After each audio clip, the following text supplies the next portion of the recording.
The impudence, the audacity, the unmitigated gall of those knuckleheads of liberty podcasters, daring to voice opinions outside the mainstream of accepted thought. Listen if you dare. It's angry, it's funny, it's even sometimes sad, but it's always based on freedom and justice, as you will see. Here's our host, Jason McPhee. It is March 20th, 2023, and welcome to the Knuckleheads of Liberty, where we bring you the people and the organizations fighting for liberty around the country and in your region. On this show, it's just the Knuckleheads this time, but with a lot of good topics to talk about on liberty. But before we get to that, let me introduce you to our panel. In our upper left-hand corner, we have Leon, the word Brathwaite, last word in liberty. He is a retired engineer in the state of California. In our upper right-hand corner, we have our screaming eagle of freedom, Tim Everett. He is a pilot in the state of California. My name is Jason McPhee, and I'll be your host. So let's jump right into it. What's bigger than the whole financial crisis? I tell you, maybe we are the Titanic that just hit the iceberg. I don't know. James, can you bring up the visual on that? Our invisible hand there. Oh, wrong story. There we go. So Wall Street Journal here has the sort of a good story about the timeline of this whole spark to the current collapse, I guess you might say. Essentially, this comes down to the Silicon Valley Bank is I guess the one that'll be remembered in the history books this time if it turns out to be the actual iceberg. But apparently, the interest rates, we've been going through all this inflation under Biden. And so the Fed has had to adjust interest rates up pretty quick. And that means that there's a lot of banks with assets that it thought had a certain value on its books that now don't have quite the same value. And so this sort of caught Silicon Valley Bank by surprise, and they wound up having to liquidate some of their assets in order to cover, withdrawal demands and other things. And it's actually wound up causing them to I guess have a bank run, where people start trying to demand their funds out. And and so anyways, the federal government, long story short, had to jump in and essentially ensure that all of the depositors would be whole, even those over the FDIC amount, which is kind of crazy thing, because like what's the point of just saying, hey, there's an FDI limit if it doesn't really matter? Yeah. So anyways, but this is part of central planning, right? When the plan never seems to work out and it's all ad hoc. But anyways, this is kind of what we're into at the moment, is that we have this banking crisis where now there's been several other banks as well. The latest is or one of the latest is Credit Suisse, and the Swiss government has stepped in to back them up. So why I don't think it's the Swiss government, actually. It's a Swiss. No, it's a Swiss bank that is buying them. Yeah, it's called USB, but I think there's been some promises, I think, from the Swiss government that somehow they're not going to let this thing go under. So well, the Swiss government has facilitated the purchase of UBS of Credit Suisse. Yeah. But anyways, this is not like out of the blue, right? I mean, this comes on the heels of a COVID lockdown, piling trillions of dollars more of debt onto the economy. Let me show you the normal, little things we show. Here's the debt clock. We are fast approaching $32 trillion in debt. And of course, it was only about a decade ago that we were around $20 trillion in debt. So, this is really starting to roll out of control pretty fast, it feels like. The Congressional Budget Office has been warning us for a while about, their debt to GDP ratios and how much debt we're taking on. And this is what their chart shows. We we've talked about this many times on the show, but you go back to the early 1900s, and the government's footprint was pretty small on the economy. It was just a little bit of debt compared to the amount that we made. But wars tended to, have an impact on that. So you have World War I there, World War II, the Great Depression. We got a lot more productive. We didn't really pay it off. We just got a lot more productive, which is why this went down. But now we're back to those levels again, and we don't look like we're, just the engine of productivity anymore. so, so this is, and this is a hockey stick, for all of you people out there who are thinking about climate, and oh my gosh, there's a hockey stick on carbon. Well, this is the hockey stick your government is telling you about on our debt, on our economic situation, and most people are completely oblivious to it. They, in fact, they even invent things like modern monetary theory and other, might as well be magic monetary theory, I guess, where you can just simply print more money, and hey, no big deal. It doesn't matter how much debt we go into, because according to Paul Krugman, we owe it to ourselves. So just completely nuts. But there are some people though who are more sober heads, and this is a story from back in 2022 where they were projecting a recession coming, and this is before the banks had this crisis. Yes. And Rabini, he is Neriel Rabini, a well-respected economist, referred to as Dr. Doom because he tends to predict a lot of these downturns. And he says you're delusional if you think this is just going to be a short and shallow recession. So, hey, maybe the end is nigh. What do you guys think about this? Just kind of, are we there? Should we get our life preservers and look for the lifeboats? Tim, go. Tim, go. Well, the debt is bad, but in my humble opinion, this isn't this whole thing with this Silicon Valley Bank is not related too much to the debt. It's related to the low interest rates that have preceded the debt and their investments of their depositors, which are wealthy people that have a lot of money into their bank, and then it goes into the bond market at the prevailing low interest rates, and then the interest rates rise, and now their investments that they had in these in this bond market of low interest rates are no longer valuable to be sold on the open market. So they're basically, they had value when they bought them, but that depended on low interest rates, which skews the markets, and that's the whole problem with this system that we've set up and we're using. So, so these rich people are usually in those situations. This happens all the time. I mean, the banks fail a lot. They fail almost every day. It's just that this one, made the headlines, and these rich investors normally take a 15 to 20% haircut, and they can afford it.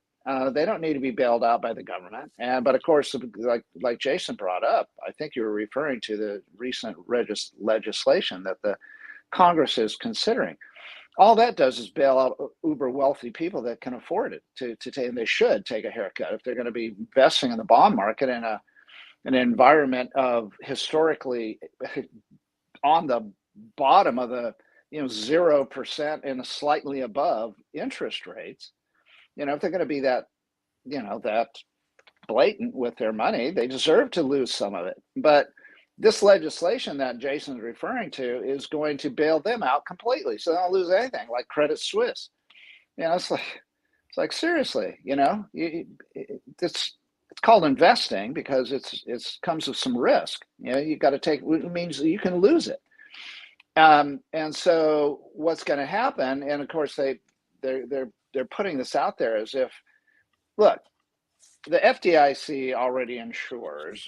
Of course they don't have enough money for everything that's out there, but assuming they have enough money for the normal type of bad guidance from the banks that are investing in these kinds of instruments, they have enough money to cover up to 250,000 of the majority of people from the low to middle class. Okay, most of us are covered. So okay, no, they don't. Like Jason said, oh, you know, apparently it's broke. Yeah, it's broke for the uber wealthy people that put a whole bunch of money into these kinds of investments. But those uber wealthy people can afford to take the 15 to 20% haircuts they normally take when they lose these kinds of investments. So this is again this government response that's the cure is worse than the disease. Again, like everything they do, it's always the same thing. They create the disease with their uber low interest rates in the first place. Then the disease affects some people, and now their cure for it is to make it even worse. So that now, imagine, now if you're going to be covered for investing in stupid things, it doesn't matter what you do then. You don't have to worry, right? You're not going to lose it because the government's got you backed up. Well, no, let's stop talking about the government as if it had its own wealth. It has nothing, zero money, zero, outside of maybe what they own in real estate. Aside from that, they have nothing. All they do is take money from us and give it to other people. They take money from one American and give it to another. And in this case, they're giving it this solution, quote unquote, they're talking about is giving money to wealthy people. So, number one, no, I don't think it's a canary in the coal mine yet, because this is even though by amount of money, it's fairly large. I think it's the 16th largest bank or something, Silicon Valley was. It's gone now, but was. But in terms of total investors and its impact on the economy, it's very small. So, no, it's not a canary in the coal mine yet. Not that all this uber low interest rate regime has not created horrible distortions in the market. It has. Well, and, Tim, though you say it's not a canary in the coal mine, no. but this one died, and there's a whole bunch of other sick canaries. Yes, Correct. that is just the problem I think we are ignoring here because Silicon Valley Bank went under. First Republic had to be bailed out. Well, thank God they were not bailed out by the government per se. Private banks had to bail them out. I think it was 11 largest banks in the United States formed a consortium to bail out First Republic. And then we had this problem about Credit Suisse came up after that.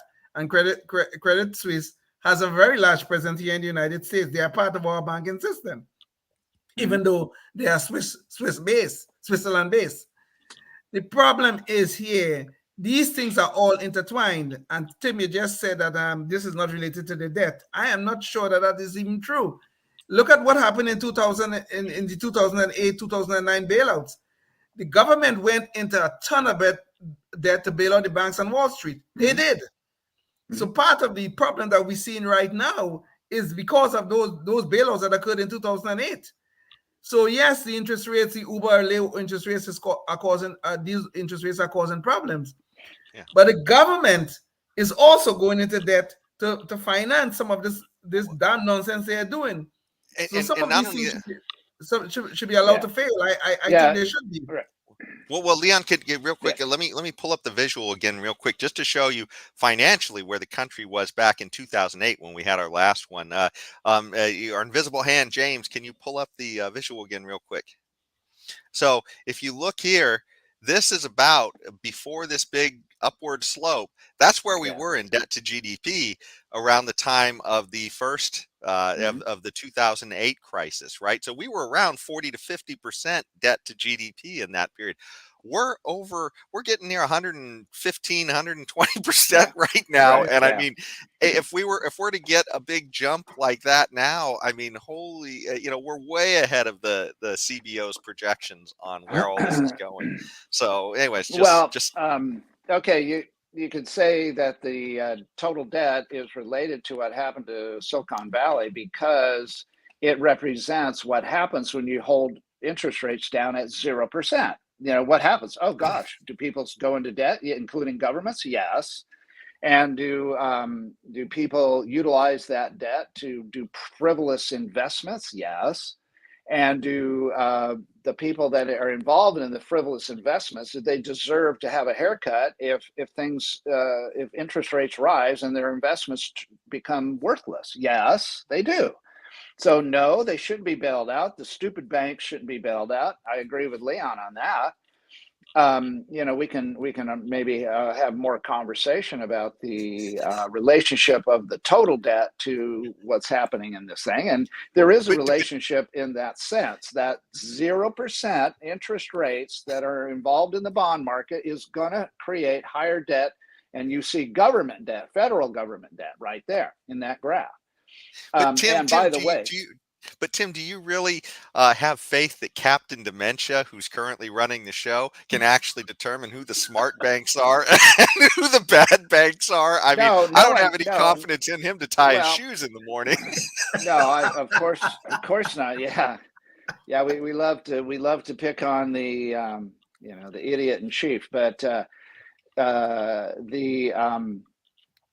let's see. No one can predict that. I mean, who can predict that? The market can. When these banks make these kinds of investments based on 0% or 1% interest rates, and then it turns bad for them as interest rates rise. That's just investing 1A right there. And if they're going to do that, then the market will tell when they are going to go belly up. And, are there going to be more banks to follow? Probably. Is this going to be the beginning of the end or the crashing of the monetary system? I think it's a little too early to say. That's why I say I'm not sure that I guess I should say that. I said that it's not the canary in the coal mine. I should say I'm not absolutely convinced at this point that this is the canary, Silicon Valley and Swiss Bank and all those. But it's certainly indicative of a trend of bank failures based on rising interest rates. Interest rates, by the way, they're still below historic, vast long terms of historic rates in the 6 to 8% category. So we're still not even there, and already we're having these kinds of issues. And I'm not saying we're not going to have more issues. Is that going to collapse the monetary system by itself? I'm not sure. I think it's going to have like stupid ideas like this idea about bailing out all these investors and bailing out all these banks. That's stupid. Well, that's going to cause. And by the way, let me just go back to that graph, and you don't have to show it, but remember that uptick that you were pointing out after the 2008 crisis. Now, David Stockman is painstakingly, as he always does, come up with a number of the total hit to the economy. It was, after 2008, about $800 billion. Their response was 8 times that amount in debt to bail everybody out. 8 times the hit to the economy. 8 and we didn't even have Captain Dementia running things. Right. No, you don't need to. You don't need to. You don't need to, because the system is totally been corrupted by the Federal Reserve and this whole fractional reserve thing, and the lack of sound money and no tie whatsoever to anything to hold back the increasing debt, which here we are. So here's the thing. It's not just, here's what happened because of your idiotic 0% policy, low interest policy. Oh gosh, I got a 2% loan on my house. Aren't I lucky? This is wonderful. I just bought a car for 3% interest.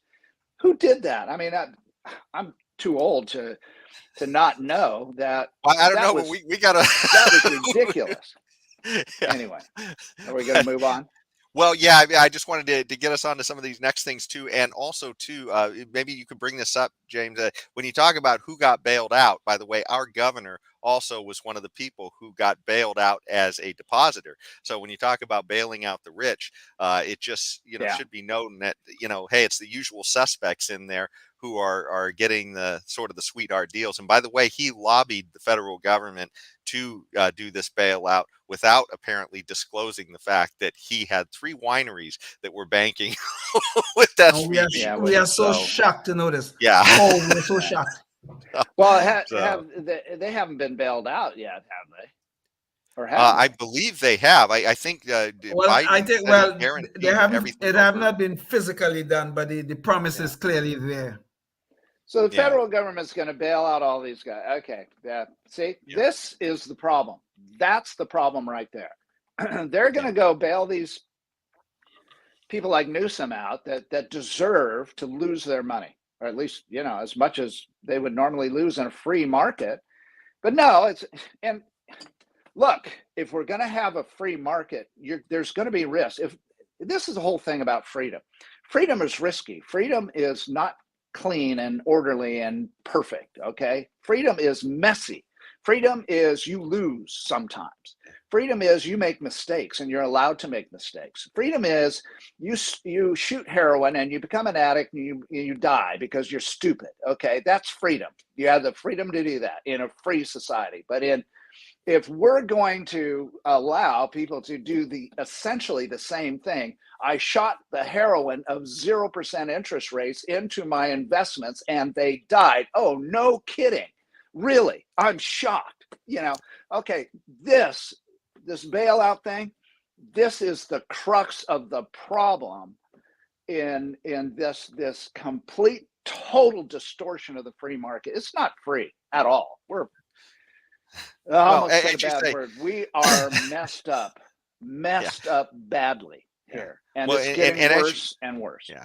Yeah, now those visuals show it. But as you say, freedom is risky, but the alternatives are a sure bet that they're going to be a loss compared to freedom. Yes. Well, yes. So. Well, yes, but of course, you have the heroin addict like Newsom here, who's addicted to 0% interest rates, and he wants his stupid investments to be bailed out. You know, okay, yeah, I get it, and he's in power, so he can do that. You know. Well, Tim, you sound so triggered. This is a great time for good guys with guns. All right, let me pull it up here. We should have this would be a good time to have some kind of like catchy little tune about good guys with guns.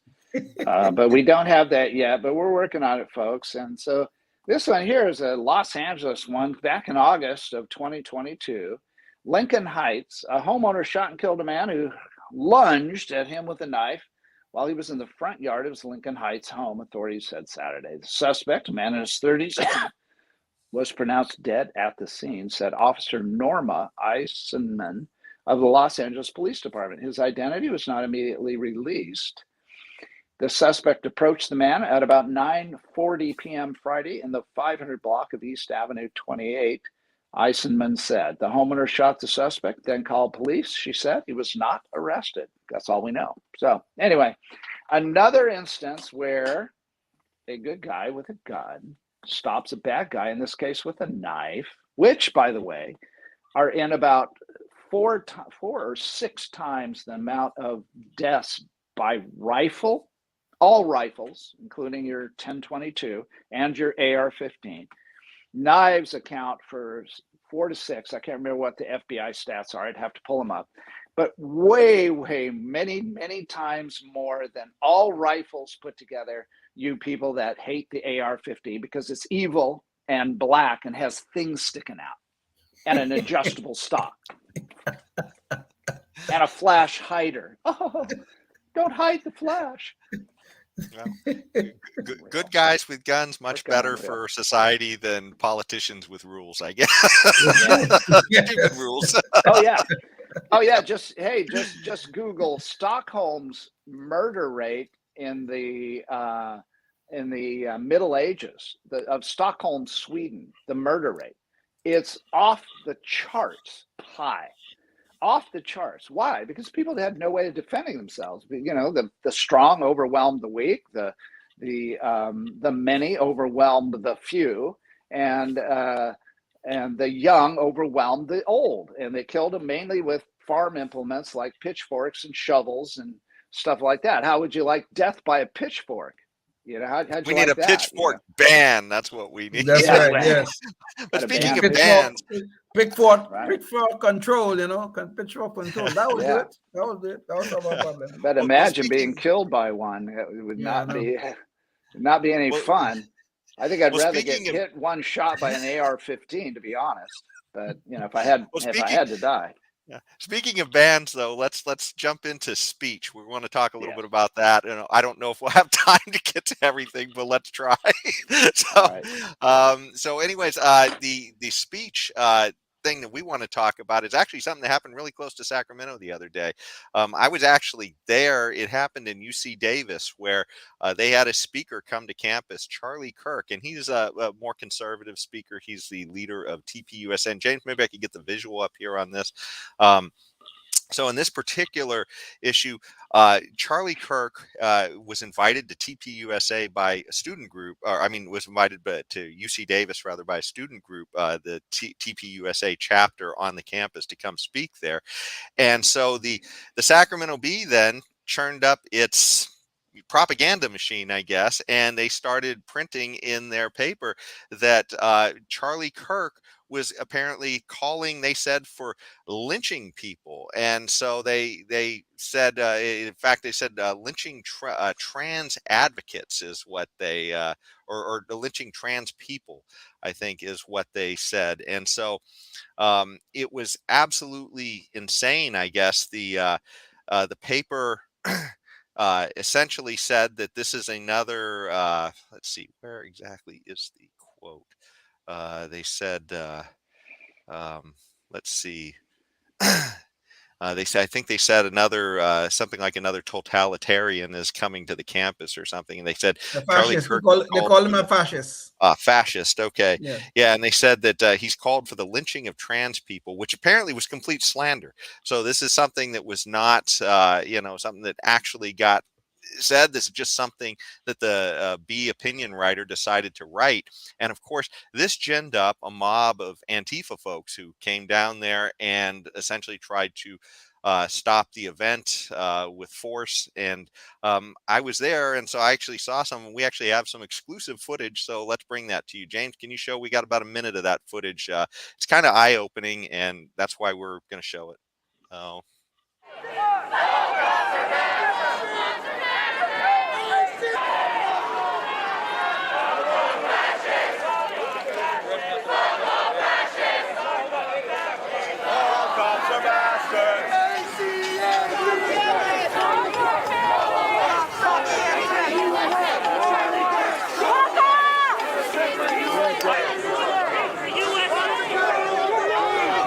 Umbrella? What kind of fucking idiot uses a fucking umbrella? If you're gonna use something, right?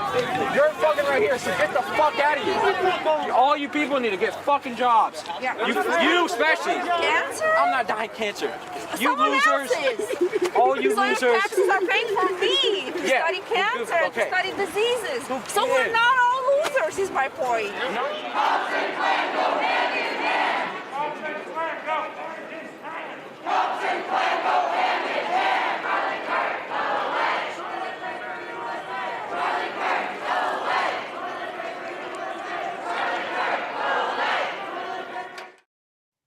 So that was the video of what was happening outside, and it's actually a quick little video I'm going to show you as well of them breaking in the doors at the event as well. And here's something that the California Globe has on its website. So you can see the protesters coming toward the doors here, and the security has no place to go.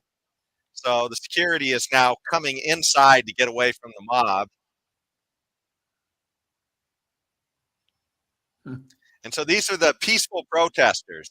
You can see they're breaking in the glass of the doors and causing the security and the police. And of course, that's probably what caused that big call for the police to show up. So anyways. Wow. So that's sort of so like in January 6th, didn't one of the cops shoot anybody coming through the doors? I mean, what the heck? Apparently, they didn't feel as threatened as Capitol Security. Yes. They were so threatened on January 6th that they had to shoot in the head an unarmed woman. Okay. Yeah. All right. Yeah. But anyways, the point is that this kind of activity, and by the way, the Bee did pull the story afterwards. They revised it, I guess, and apologized to Charlie Kirk because it was a completely baseless claim that the person made in the Bee's paper. But it does have an effect, and we have a short video too on that as well from inside the event. But it just goes to show you what it did to the crowd size, because this kept essentially this suppressed speech, right? They had set up for more people to come than actually came because people didn't want to go through that mess in order to get there. James, can you pull up that short little video real quick?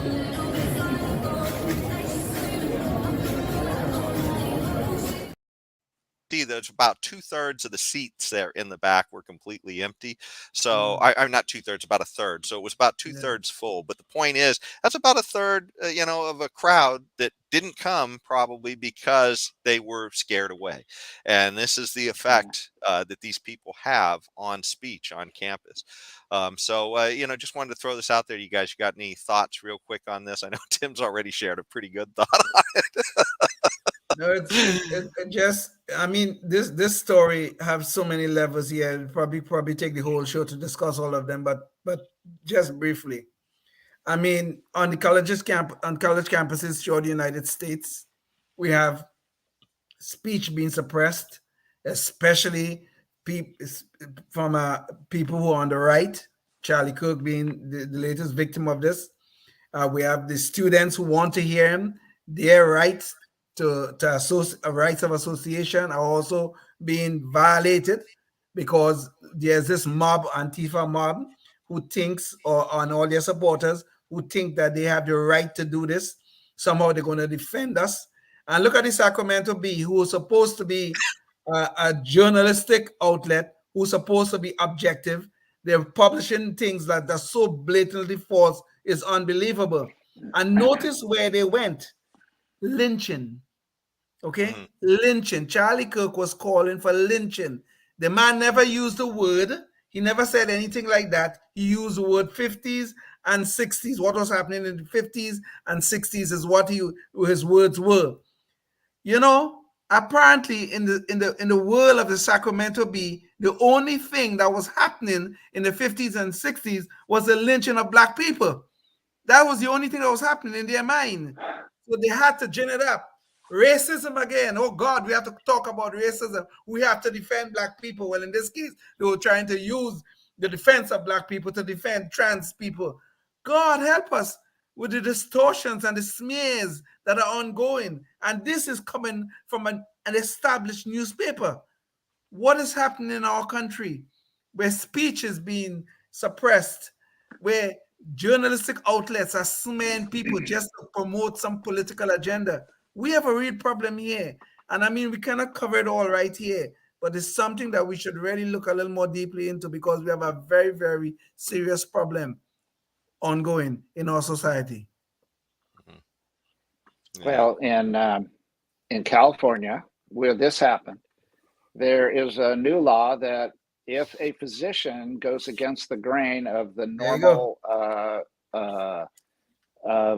government approved protocols for his patients, because he doesn't think that they're the correct method of treating his patients, and so he's going to take his Hippocratic oath to heart and go against the government mandate or government approved methods because he doesn't like them. If he does that, he'll lose his license in California.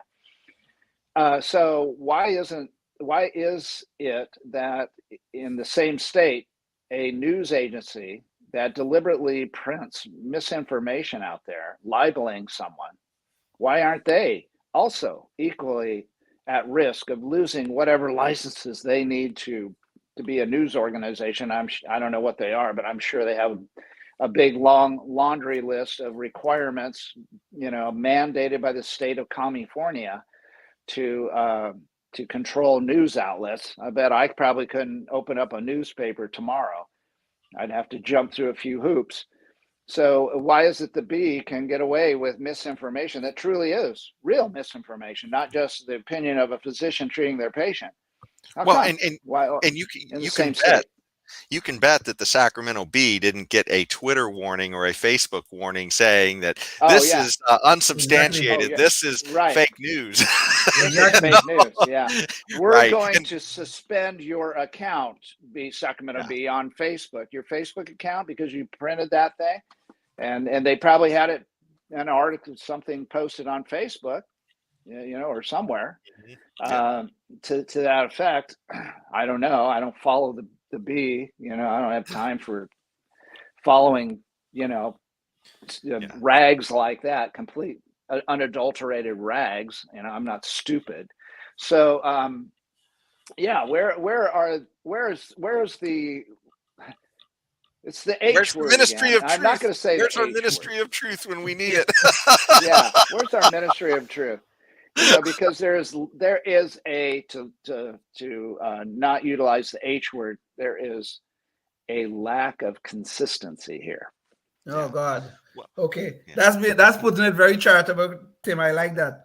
Thank you. But there's even a larger problem here is the whole dispensation of justice issue that is going on. I mean, look at what happened to the January 6 people. Okay. Well, So, Leanne, can you hold that thought? Because this is a good transition into the Knucklehead Noise Patrol, and your thoughts here will carry right over to that, I think. So, so let me introduce that. So the idea of a of essentially the Ministry of Truth, the government going in there and trying to get these social media companies to censor misinformation, right, and to keep voices down that they think are harmful.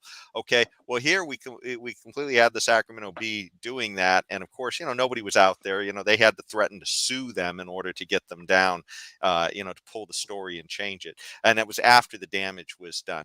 But what we have happening in Congress right now is there's a hearings that had just happened recently where they're talking about the Twitter files, and the Twitter files is essentially the story of how the government has been using social media companies to suppress speech. And so maybe James, you could bring the visual up on this.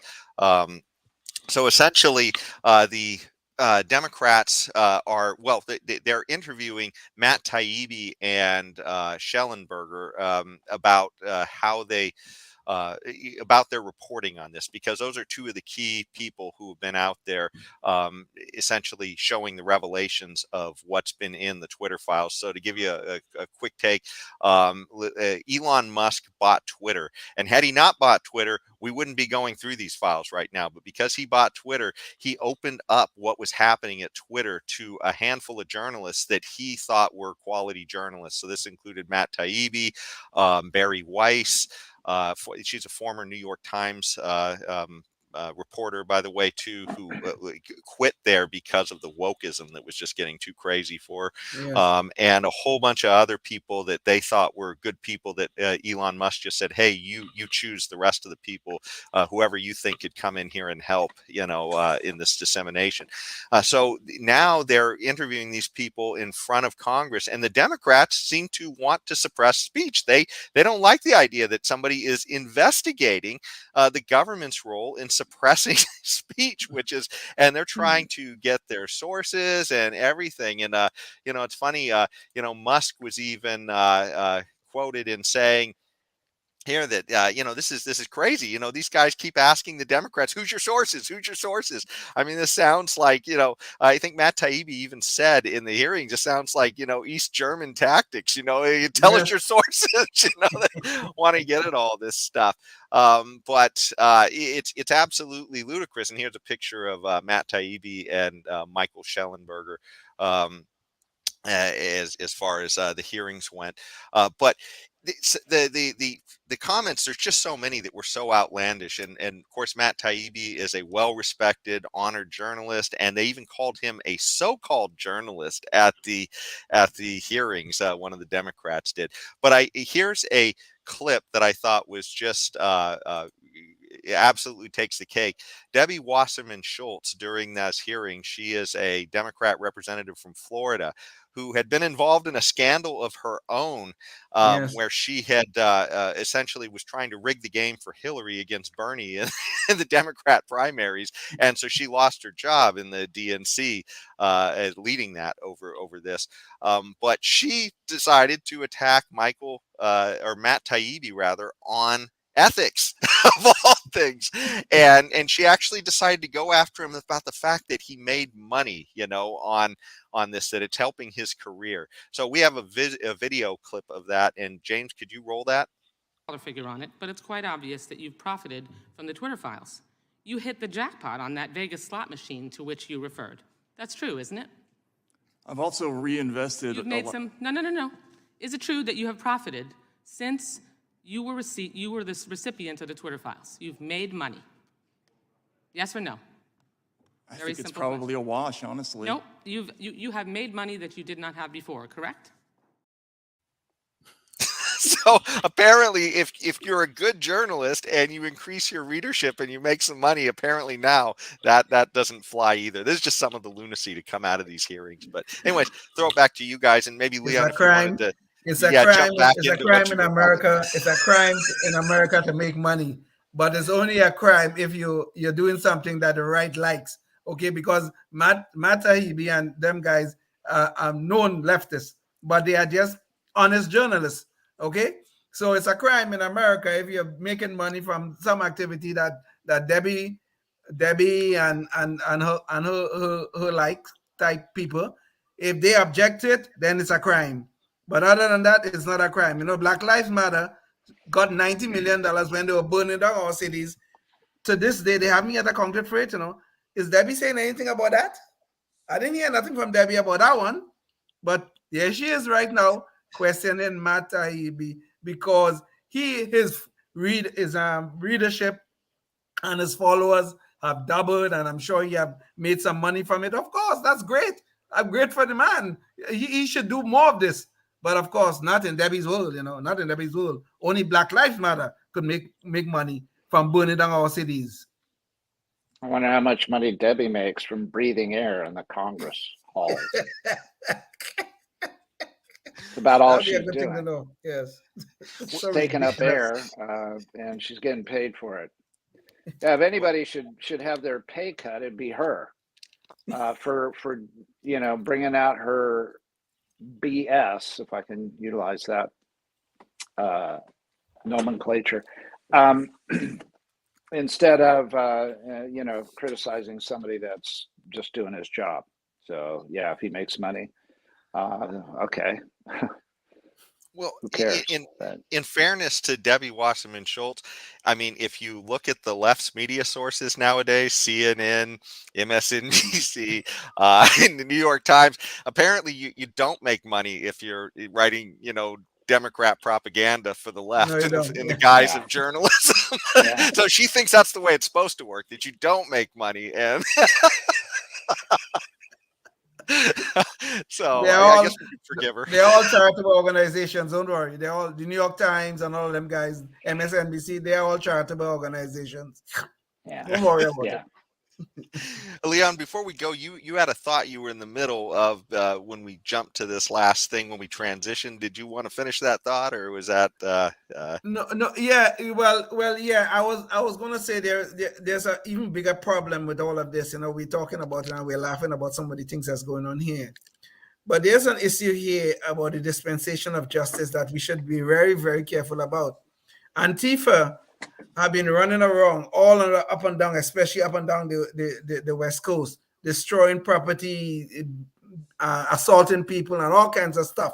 This has been going on here for years now, but nothing have ever basically been done to these people. I mean, how many people you have here have been arrested? I mean, there have been some, but there's been very few. Compare that now to what happened with the January 6 people, where an unarmed person was actually shot by the Capitol Hill police. And now some of these people are sitting in prison and they have not yet been tried. Imagine that is happening here in America. So there is this difference, this separation in terms of the dispensation of justice, depending on if the government sees you as a favorite as some sort of favorite of the left versus if you are somebody who's associated with the right. Because January 6th is, of course, associated with Donald Trump and all the leftist stuff, Antifa, Black Lives Matter, and all these people. They're on the favorites of the left. And the FBI and law enforcement seem to be their dispensation of justice is being targeted at the right rather than looking at everybody when we're supposed to have equal justice for all in this society. But that is not what's happening, and this is a real problem. Yeah. And Tim, I thought that was a wonderful insight you had earlier about the idea that they're breaking in the doors there, and those cops didn't have their guns out, like they did at the Capitol, right? So those people were literally breaking down the doors and causing the security to back off and run inside. No, yeah. Yeah, and what that was a school, right? Mm-hmm. That was UC Davis. A public school, okay? Yeah. Public school. Well, they're dancing on thin ice because in addition to the whole right-left hypocrisy, there's also the hypocrisy that if you are attacking the hallowed halls of Congress, which is basically the government, which it is, versus the Antifa people burning down the privately owned businesses. Or suppressing speakers on a campus, right? Yeah. Or suppressing speakers on a campus.